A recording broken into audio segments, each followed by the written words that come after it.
हिंदुस्तान वो है जहां एक राम प्रसाद बिस्मिल कहलाता है, जहां रघुपति साहेब फिराक कहलाते हैं। इसको हमें बिल्कुल नहीं भूलना चाहिए और जामिया में ही ये तारीख लिखी गई है। कि हमारे लिए भी शर्म की बात है और सरकार के लिए भी शर्म की बात है कि लाखों लाखों लोग हिंदुस्तान में इस बात पे विश्वास नहीं कर रहे। In our Constituent Assembly, this 26th day of November 1949, do hereby adopt, enact and give to ourselves this Constitution. इस Constitution पे हमें फख्र है।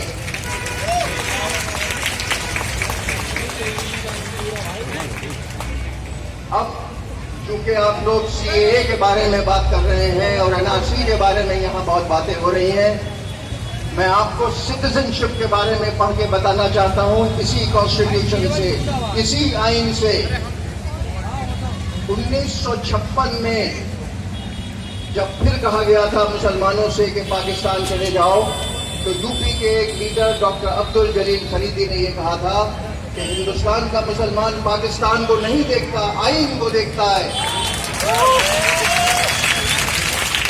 ये हमारी बाइबल है, ये हमारी गीता है, हम इस पर फख्र करते हैं। ये मैं आपको आर्टिकल 5 पढ़ के बता रहा हूँ। Citizenship at the commencement of the Constitution. At the commencement of the Constitution, जब ये Constitution शुरू हुआ था, every person who has his domicile in the territory of India and A who was born in the territory of India, आप सब यहाँ पैदा हुए हैं। B, either of those parents was born in the territory of India, आपके वालिदैन यहाँ पैदा हुए हैं। And C, who has ordinarily resident in the territory of India for not less than 5 years immediately preceding such commencement shall be a citizen of India. आप लोग यहाँ पैदा हुए हैं, आपके पेरेंट्स यहाँ पैदा हुए हैं, आप यहाँ रिहाइश करते हैं। कोई आपसे नहीं पूछ सकता कि आप हिंदुस्तानी हैं या नहीं हैं।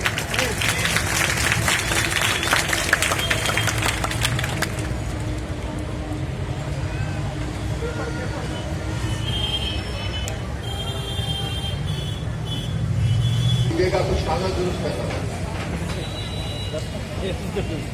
मैं आता हूं CAA पे, और उसके लिए मैं आपको पढ़ के सुनाता हूं आर्टिकल 14 ऑफ द कॉन्स्टिट्यूशन।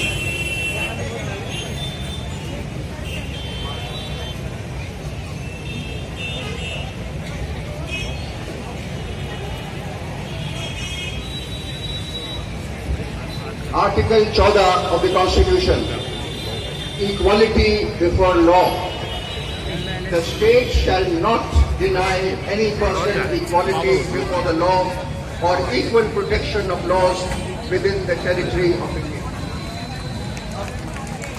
सवाल ये आता है कि CAA के बारे में क्या कहना है। गवर्नमेंट बिल्कुल सही कहती है कि CAA किसी की नेशनैलिटी लेने के बारे में नहीं है। हमें भी मालूम है कि ये नेशनैलिटी लेने के बारे में नहीं है, लेकिन इसमें इख्तलाफात किए गए हैं। एक धर्म विशेष के लोगों को इससे जानबूझ के छोड़ा गया है। पाकिस्तान, बांग्लादेश और अफगानिस्तान से जो शरणार्थी यहाँ आए हैं 2014 से पहले, उनको नेशनैलिटी मिलेगी, लेकिन एक फिरके को नहीं मिलेगी। क्यों नहीं मिलेगी भाई? क्या वो हिंदुस्तान के बाशिंदे नहीं हैं? आपने श्रीलंका से आए हुए तमिल्स को क्यों छोड़ दिया? आपने बर्मा से आए हुए रोहिंग्यों को क्यों छोड़ दिया? क्या नेपाल से आने वाले हिंदू हिंदुस्तान नहीं आना चाहते? क्या भूटान से आने वाले लोग हिंदुस्तान नहीं आना चाहते? उनको क्यों छोड़ा गया है? इसका जवाब तो आपको कहीं ना कहीं देना पड़ेगा। और ये एजुकेशन जब तक खत्म नहीं होगा, जब तक इसमें तरमीम नहीं होगी।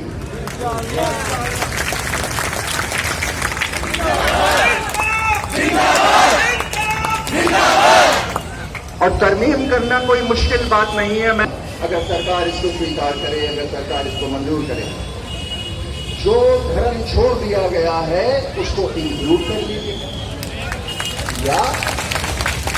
या सब धर्मों में नाम निकाल दीजिए और कहिए कि हमारा अच्छा मुल्क है, हम लोगों को जो मजलूम है, जिनको तकलीफ है, उनको हम इस मुल्क में खुले हाथों देंगे।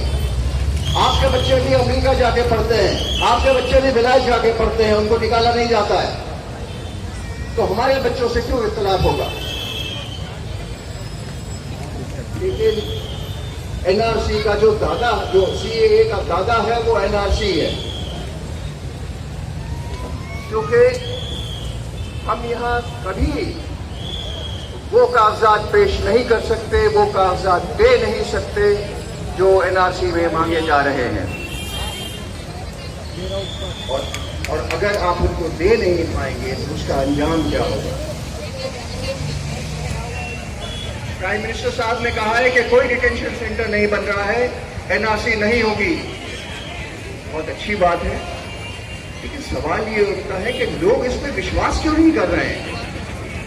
हिंदुस्तान का प्रधानमंत्री का कौल है कि एनआरसी नहीं बनेगा, लेकिन उस पर हम विश्वास क्यों नहीं कर रहे हैं? और ये बुरी बात है, ये हमारे लिए भी शर्म की बात है और सरकार के लिए भी शर्म की बात है कि लाखों लोग हिंदुस्तान में इस बात पे विश्वास नहीं कर रहे कि सेंटर बन रहे हैं। आसाम में सेंटर बना है, कर्नाटक के पास सेंटर बना है, नवी बंबई के पास सेंटर बनने की बात चल रही है। इसका भी मैं आपको सलूशन दे देता हूं। और बहुत छोटी सी बात है, प्रधानमंत्री साहब, होम मिनिस्टर साहब खुली प्रेस कॉन्फ्रेंस करें और कहें कि हम एनआरसी नहीं लाए। दूसरी बात, हमारे स्टूडेंट्स को बुलाया जाए, उन राजनेताओं को बुलाया जाए जो इस पे आपका साथ देते हैं और खुली बात की जाए। आपको याद होगा जब आम आदमी का आंदोलन हुआ था दिल्ली में, जो कांग्रेस की सरकार थी, तो अरविंद केजरीवाल साहब को और उनके साथियों को बुलाया गया था मनमोहन साहब की सरकार ने ये बात साफ करने के लिए कि गवर्नमेंट की क्या सोच विचार है, अन्ना आंदोलन में गवर्नमेंट का क्या सोच विचार है। तो आज जब लाखों लोग हिंदुस्तान के कोने कोने में बगावत कर रहे हैं, क्यों नहीं बुलाया जा रहा उनको बात करने के लिए? इसमें हमें नेता नहीं चाहिए, इसमें हमें पॉलिटिकल पार्टी नहीं चाहिए, इसमें आपको मेरे स्टूडेंट से मिलना पड़ेगा, इनको संतुष्ट करना पड़ेगा, क्योंकि मुस्तकबिल इनका है। हिंदुस्तान ये बच्चे चलाएंगे, मैं और आप नहीं चलाएंगे। और इन बच्चों ने और हमारी बहनों ने जो शाहीन बाग में बैठी हैं, ये साबित कर दिया है कि कितना दम है। बकौल मजाज के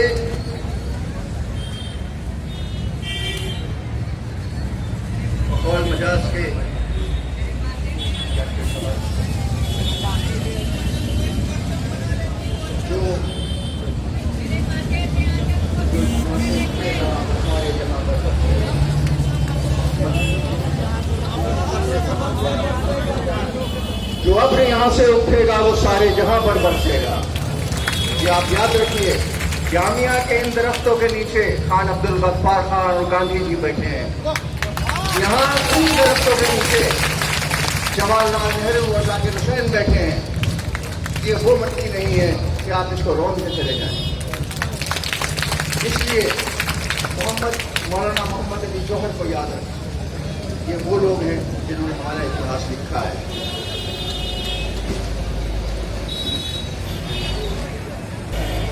ये जो आंदोलन है, ये जो प्रोटेस्ट है, इसका बहुत जरूरी है कि ये सेकुलर रहेगी। ये मुसलमानों का आंदोलन नहीं है, ये हिंदुस्तान का आंदोलन है। और बहुत अच्छी बात है कि जहां इतना इख्तलाफ हो रहा था, सरकार ने एक ऐसे एक्ट ने जो उनमें इख्तलाफ पैदा करना चाहता था, उसने हम सबको जोड़ दिया है। आज जो हिंदुस्तान में औरतें निकली हैं अपने घरों से, हमारे आदिवासी निकले हैं घरों से, हमारे दलित निकले हैं अपने घरों से, वो इसलिए ही निकले हैं कि हम एक हैं। बहुत कोशिश हो चुकी है इख्तिलाफ पैदा करने की। और दूसरा एक और गुजारिश, और बहुत लोगों को पसंद नहीं आएगी, मौलानाओं को इससे दूर रखिएगा। हमारे पास कोई जगह नहीं है अब मौलानाओं के फतवों की। आप बैठ के अपने मदरसों में फतवे दीजिए, ऊटपटांग फतवे, कपड़े से ऊपर पजामा पहनो, हिजाब करो, फिल्म मत देखो, शादियां ना करो। क्या बदतमीजी है ये 21वीं सदी है। आप अपने मदरसों में बैठिए, वही तशरीफ रखिए। हमें आपकी जरूरत नहीं है, इसकी लीडरी मेरे बच्चे करेंगे।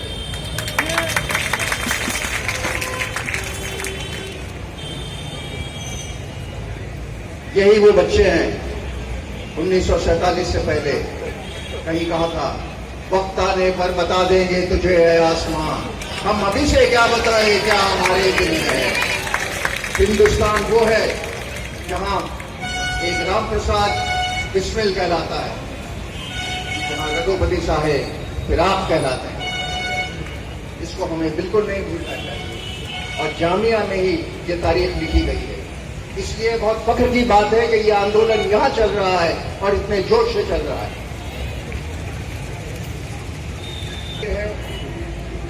कि क्या करना है, हमें नौकरी चाहिए, हमें घर चाहिए।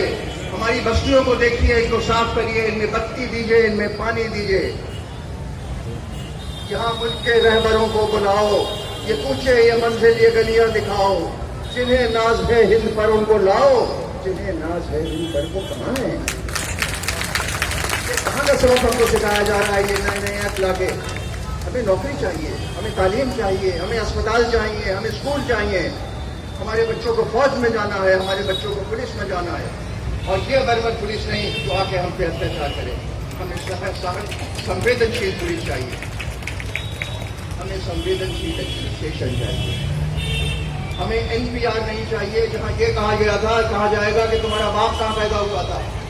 दिल्ली में लाखों मेरे दोस्त पंजाबी है जो जिनके बाप पैदा हुए थे लाहौर में और रावलपिंडी में, वो कहां से कागज लाएंगे। और जिसको आप रावलपिंडी या लाहौर कहेंगे उसको संदिग्ध कैटेगरी में रख दिया जाएगा।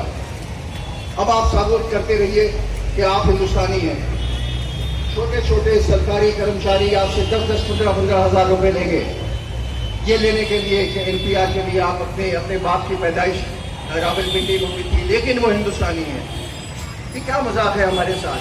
हमारे बच्चों को चाहिए आज क्लास में पढ़ाई करें, PhD करें, IAS करें, जहां इनको ये सड़कों पे आंदोलन करने की क्या जरूरत है। लेकिन मैं आपसे फिर मजबूर होता हूं इन बच्चों से कि बलिदान का वक्त है। हो सकता है कि बलिदान देना पड़े, हो सकता है कि 4-6 महीने साले हों, हो सकता है कि टाइम खराब हो, लेकिन पीछे आप नहीं हट सकते क्योंकि आपके भविष्य का सवाल है। इससे पीछे आप नहीं हट सकते। इस कॉल के साथ आप मुझसे वादा करिए कि ये आंदोलन चलेगा, ये खत्म नहीं होगा। और जैसे मैं अब ये खत्म कर रहा हूं, मेरे साथ आप सब खड़े हो जाएं।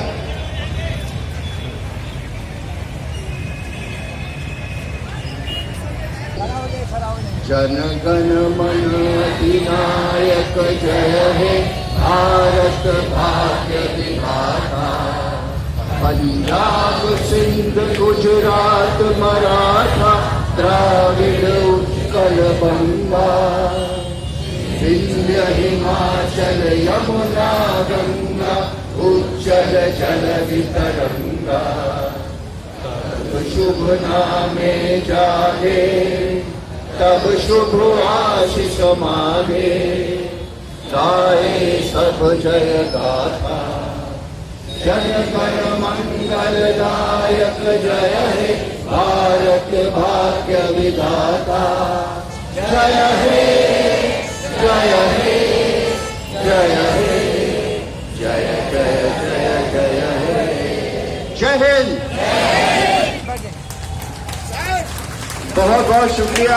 आज आपने दोबारा से जामिया में मिलत टाइम्स की वीडियोस देखने के लिए यहां क्लिक करके सब्सक्राइब करें और हाँ, बेल आइकन जरूर दबाएं। अगर फेसबुक पर देख रहे हैं तो पेज लाइक करें। ताज़ा तरीन खबरों और मज़ामीन के लिए विजिट करें हमारी वेबसाइट www.millettimes.com।